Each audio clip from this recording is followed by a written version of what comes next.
5 suitcases, 3 good-sized ones and 2 small ones, stood next to 3 good-sized children and 2 small ones. The children's grandfather, James Alden, reached into the trunk of his car.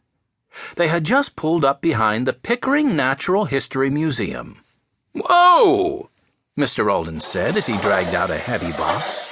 "What's in here, Benny?" "Rocks," 6-year-old Benny Alden announced as he helped his grandfather lift the box from the trunk. "My goodness, Benny," 12-year-old Jessie Alden teased. "I thought you were just bringing a small bag of your rocks." "I couldn't decide, Jessie, so I brought all of them," Benny told his oldest sister. "Mr. and Mrs. Diggs can help me make them into a real rock collection." "Do they know about birds' nests, too?" Sue Lee asked her cousin Violet Alden. "They know all about birds' nests, too, and fossils, and dinosaurs, and all kinds of things." She took her 7-year-old cousin by the hand. Sue Lee smiled at Violet. The Aldens were part of her adopted family now. They were cousins of her parents, Joe and Alice Alden. Mr. Alden closed the trunk of the car. "Well, children, I know the Pickering Museum will have a dinosaur skeleton or 2, and a few other things you children are going to like."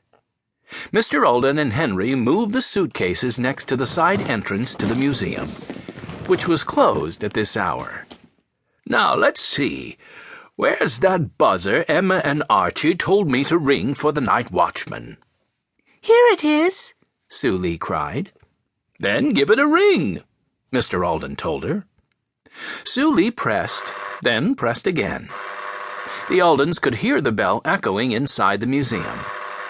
Soon they saw a light moving along the dark hall.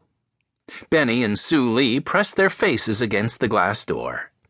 "Benny," Sue Lee whispered. "can you see it? Can you see the dinosaur?" Before Benny could answer, a large figure blocked the door. "Museum's closed!" The Aldens heard a man yell from inside. Benny rang the bell this time. The guard aimed his flashlight at the Aldens. "I said the museum's closed," the man repeated. "It doesn't open until 10 tomorrow." Before the Aldens could explain why they were there, the man disappeared. "I'm going to drive around the block to the Diggs' apartment," Mr. Alden said. "Maybe they forgot to tell the guard when we were arriving." Mr. Alden drove off, and the Alden children sat down on their suitcases to wait. "Here," Violet said to Sue Lee. "You can lean against me. Soon we'll be inside the Diggs' apartment with our own beds to sleep in. Tomorrow there will be plenty of time for dinosaurs." Sue Lee nodded. She hugged the small teddy bear the Aldens had given her as a present when she'd arrived from Korea. Benny tried to cover a yawn.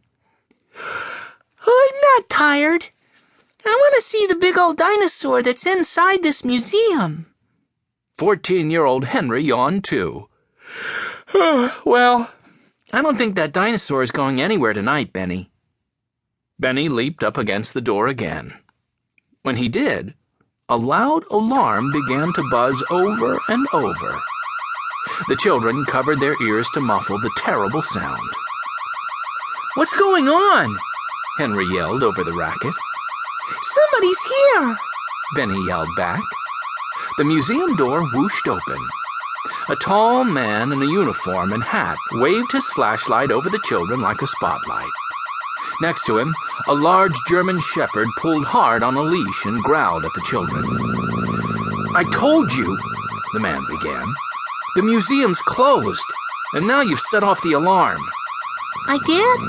Benny asked, surprised that he had caused all this ruckus. The man pushed a button on the wall.